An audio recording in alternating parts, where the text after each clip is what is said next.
माघ माह के कृष्ण पक्ष की अमावस्या को माघी अमावस्या या मौनी अमावस्या कहा जाता है। शास्त्रों के अनुसार इस दिन मौन रहकर गंगा स्नान और दान पुण्य करने का विशेष महत्व माना गया है। उस दिन श्रद्धालु गंगा और अन्य सभी दैविक नदियों में आस्था की डुबकी लगाते हैं।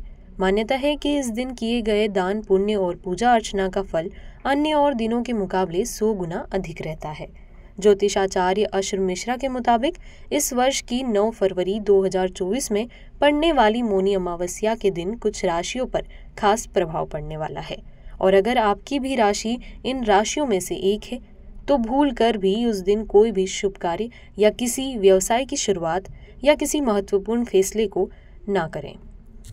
देखिए, जो असर सबसे ज़्यादा पड़ना है वो मकर राशि में पड़ना है, क्योंकि जो चंद्रमा अस्त हो रहे हैं वो मकर राशि में ही अस्त हो रहे हैं। तो मकर राशि वाले जातक ज़्यादा बेहतर यही होगा उन लोगों के लिए कि उस दिन अगर कोई सा महत्वपूर्ण कार्य कर रहे हैं तो उन कार्यों को वो 2 दिनों के लिए स्थगित कर दें, 2 दिन बाद कर लें, उनके लिए श्रेष्ठ और हितकर होगा।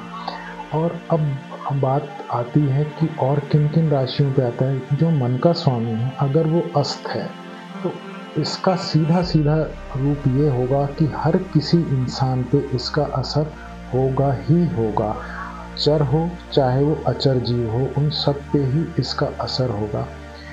फिर भी जो मकर के बाद अगर कम असर देखा जाए तो वो है मेष राशि, कर्क राशि।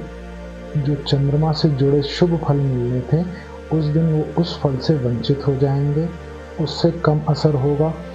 वृषभ, सिंह और ये वृश्चिक राशि, इन पे भी जो चंद्र का असर है वो नहीं देखने मिलेगा।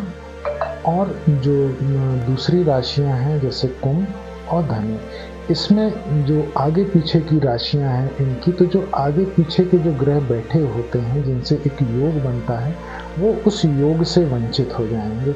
तो इसलिए श्रेष्ठ और हितकर ये होगा कि अमावस्या और शुक्ल पक्ष की प्रतिपदा का हम त्याग कर दें, वो सबके लिए श्रेष्ठ रहेगा। उस दिन हम सब पूजा करें, भगवान चंद्र का बल बढ़ाएं, भगवान शिव की पूजा करके, भगवान चंद्र की पूजा करके, जितनी भी दैविक नदियां हैं उन सब में स्नान करके चंद्र को अर्घ दें, वो ज़्यादा श्रेष्ठ होगा। चंद्र के नाम से अर्घ दें, वो ज़्यादा श्रेष्ठ होगा। अब ये ना सोचे चंद्र तो दिखेगा नहीं कि हम उन लोगों को अर्घ कैसे दें, तो ये सिर्फ एक कहने की बात है। चंद्र तो जीवित हैं, आप उनके नाम से अर्घ दीजिए। बस अंतर इतना आ जाता है कि उस समय उनका जो है मुख बस जीवित होता है और शुक्ल पक्ष की प्रतिपदा से वो धीरे धीरे करके बढ़ना शुरू हो जाते हैं। इसलिए भगवान चंद्र को अर्घ अवश्य दें।